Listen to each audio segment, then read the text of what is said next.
It's a wonderful shot of Greensboro, North Carolina, nestled in the heart of North Carolina. And we're here now at the Greensboro Aquatic Center, the site of the 2018 USA Swimming Winter Nationals. And right now we've got time trials going on behind us. So just if you hear the noise, everybody's trying to still get those best times after prelims ended earlier today, where we had a lot more swimmers qualify for the Olympic trials. So far we have 85 swimmers qualify for trials, 38 male, 47 female. That number is going to continue to grow. My estimate of getting more than 100 by the end of this meet is just going to be matched or beaten by a lot. So, as I said, we're here at the Greensboro Aquatic Center. We just had some very interesting news come from FINA earlier today about the Greensboro Aquatic Center. Greensboro is looking to host either the 2025 or 2027 World Championships. And if they get the bid, this would be the first time that the United States has ever hosted a World Championships. And interestingly enough, Montreal is the only North American city to ever have hosted when they did it back in 2005. So it would be just a great little moment of history if the U.S. will finally get to host a World Championships. They got 6 other countries in the running for this, and all those countries have hosted a World Championship before. So we'll see if that kind of plays in Greensboro's favor or not. So we're going to be looking into July when FINA announces it and see if Greensboro is on that list. So as I said, this meet is very important for qualifying for Olympic trials. It's the first meet where you can put up times to qualify for the 2020 Olympic trials, which will be held in Omaha, Nebraska. And as I say, 85 swimmers are on that list, and one of those is Madison Cox, who is grateful to be here just to be able to swim. And she was the champion last night in the 200 IM. You see her there getting ready for the 200 IM. Madison had a very roller coaster summer. She tested positive for a banned substance and was actually ruled ineligible to compete for 2 years. She got that ban overturned when it found out that she did not take it knowingly, that it was a tainted substance. Back in the pool here at Winter Nationals, her first meet, and she went a 2:10.4. 11th fastest time in the country, 4th fastest among Americans. And I think she's pretty happy with that. I think it's a lot of confidence as she goes into 2019, looking forward to getting back into the top rankings, which, you know, she was one of the best. She won a medal at the 2017 World Championships in the 200 IM, so we're going to see her in the 2020 Olympic trials, definitely.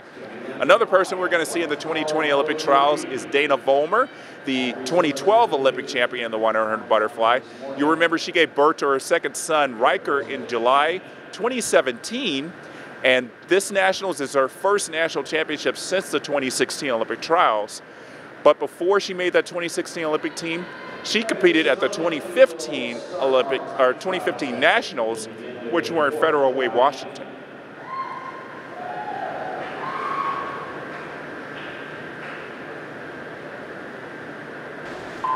So it would be nice to see a Dana Vollmer or even a Kendall Stewart or Claire Donahue pop a 57 low and sneak into that top 10. That would really shore up the American, or at least go a long way into helping shore up that 400 medley relay as the United States head into next summer in the Rio Games. Well, Dana Vollmer, 58.06 was her prelim time. 57.71 would be a top 10 in the world time this year. She was out there, but the lead goes to Donahue at 26.68. Boy, she is really fast going out, Claire Donahue. And Dana Vollmer is much, much slower. Much different strategy than she had in the prelims. In fact, she was over a half a second slower going out. But now she's starting to inch up on this field a little bit. Don't think we're going to see a 57 low out of her, but she's still got a great chance of winning. Right there, that silver cap coming in. And here comes Vollmer. She surged past Donahue. Is she going to hold off? And she does. Dana Vollmer coming in. And she shaves a 10th off her prelim time to get 57.95. So as I said, Dana would go on from this race to win bronze in the 100 fly in Rio. And one of the things that Dana has always been trying to work on is her start. And she hasn't always had the best start against a field of elite athletes. And you can see there at the 25, she was a little bit behind. She was 3rd going into the wall here behind Claire Donahue and Noemi Thomas. But what makes Dana Vollmer so powerful is that closing speed. Last 15 meters, she ran down everybody, just went right by them. And of course, this is the hard part about finishing a butterfly race, is judging your wall. Very long on that finish, but it was enough, under 58 seconds. And as I said, that had to build a lot of confidence for her going into 2016, where she ended up winning 2 medals at the Olympics, in the bronze in the 100 fly and then gold on the relay.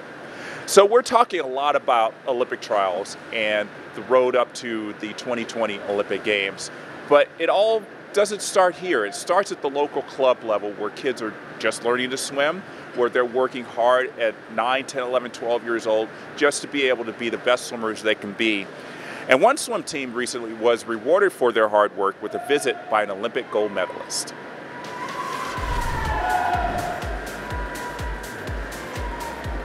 So today we're at Nova Aquatics, and I just came to do a clinic and some autographs for the team because they won the USA Swimming Foundation Swimathon in 2017, and they raised $118,000 for their facility and for their team. And that money also, some of that money goes to the foundation as well. So they earned this clinic and this appearance, and it was so exciting to do it for them. The annual Swimathon is our largest annual fundraiser. We really put it all out there in 2017 with a great theme. We have a very high participation rate with our swimmers. We build up to the theme for weeks at a time. Coaches are involved. We make it a big celebration. Today we had Katie Miley teach us breaststroke skills and talk about her journey. I want to try hard in practice. And if you consider being part of Swimathon, that it's very fun and it helps a lot of kids in need who don't know how to swim. And also, there's a lot of food there, so that's always fun. Really, it means a lot to be a role model. I had a lot of role models in the sport growing up, and so to be on the other side of it is a really special thing because I was so inspired by the people that came before me, and if I could just turn it around and inspire the people coming after me, then I would feel really good about that.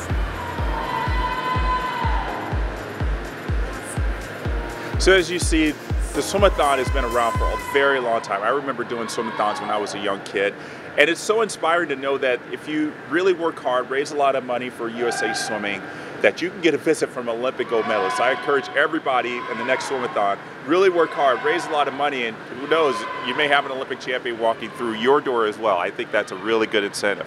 So speaking of learning how to swim and getting people into the water, we have the founder of Swim Labs with us, Michael Mann. Michael, it's a pleasure to have you here. Thank you, thank you. So for the people who don't know out there, tell us what Swim Labs is. Well, Swim Labs started about 14 years ago. Went down and saw Jimmy Flowers, who was running all the video equipment for the video technique analysis for the team.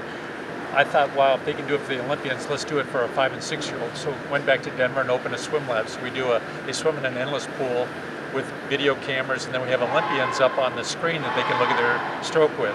So it turned into a kind of a gig swimming thing to a big swim school where we're teaching little 4- and 5-year-olds how to swim and blow bubbles and learn to be competitive swimmers.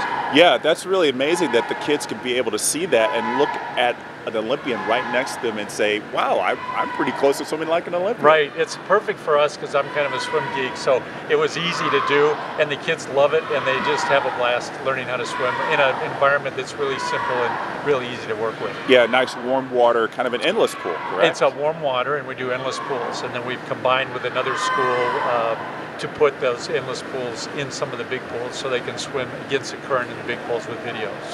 So I remember when you started this in Denver, it was just a tiny operation. It was. And now you've grown across the country. How many locations? Oh my gosh, we've joined up forces, a streamlined brand, so we have about 180 locations in the country.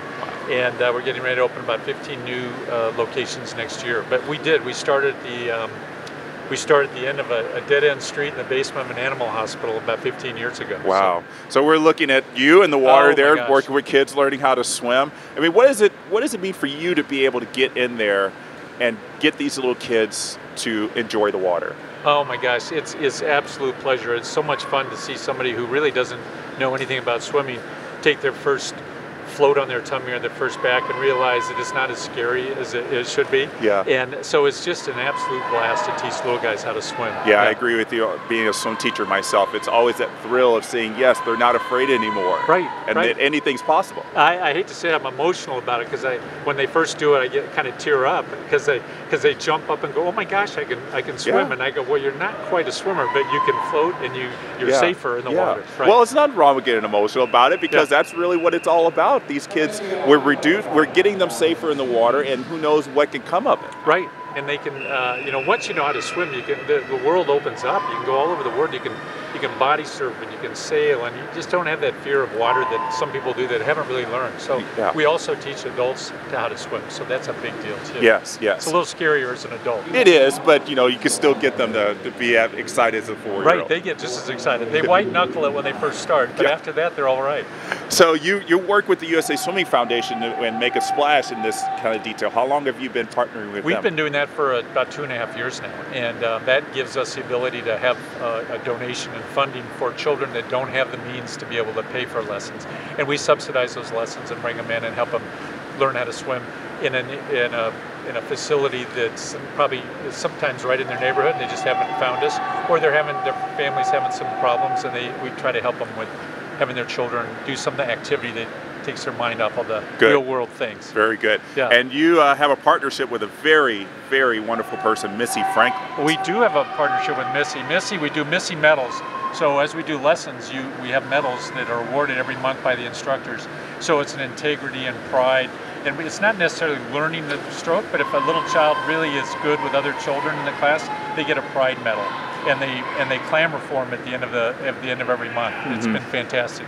That is really cool. So we've learned about swim labs. We're going to learn a bit about Michael Mann. You may not know this, but he is a master swimming world record holder. This guy is pretty amazing in the pool. He has won a lot of national championships too. So you're going to be here tonight watching nationals. What race are you looking forward to watching? Well, I try to compare my times, and every time I do that, I realize I'm only halfway down the pool by the time they're at the end. So I quit doing that. But I think the 400 IM, that's where I first set a world record, and that to me is one of the hardest events out there. And then the 200 free would be fun to watch that because I know how painful it is for those guys to do it.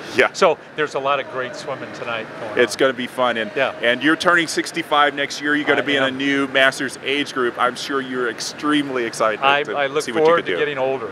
Only in swimming. Yeah, only in Masters swimming. When you're these guys, you're like, oh, I don't want to turn 30 yet. But when Masters swim, we always look forward to the next age group, right? And the hard part about that is you're swimming against ex-Olympians that have retired, so they're training a lot harder. But it's Masters swimming is so much fun. I know. It's a blast. I can't get enough of it. I think I'm going to take a break, but I'm like, no, I don't think I'm going to do that. No, because if you take a break, it's too hard to start over. I know. That's really what it is. Well, Mike, it's been such a pleasure talking to you. Best of luck with Swim Labs. I can't believe it's grown so much. I know it's just going to continue to grow. It's been fantastic. Thank you so much for having us on. It's absolutely my pleasure. Thanks. So Michael talked about some of the events that are going to be happening tonight. He talked about the 400 IM and the 200 freestyle. And we're going to look at some of the other events that are going to be on the schedule tonight. We got the 100 butterfly, the 100 breaststroke, which is an event I'm looking forward to seeing as a breaststroker myself, and then the 100 backstroke. And of course, we got some Olympians, Katie Ledecky, Simone Manuel, Jacob Pebley. These guys are going to be really racing for a lot of fast times here in Greensboro. And we hope you'll watch tonight on the Olympic Channel, 7 p.m. Eastern Time. And then once all the races, 5 p.m. Eastern Time, and then when all the races are done, come to usaswimming.org or Facebook Live and watch us on Deck Pass Live. We're going to bring you all the races. Who knows who's going to stop by the Deck Pass Live desk with me. We hope you join us then. Thanks, everybody, for joining us, and I'll see you tonight.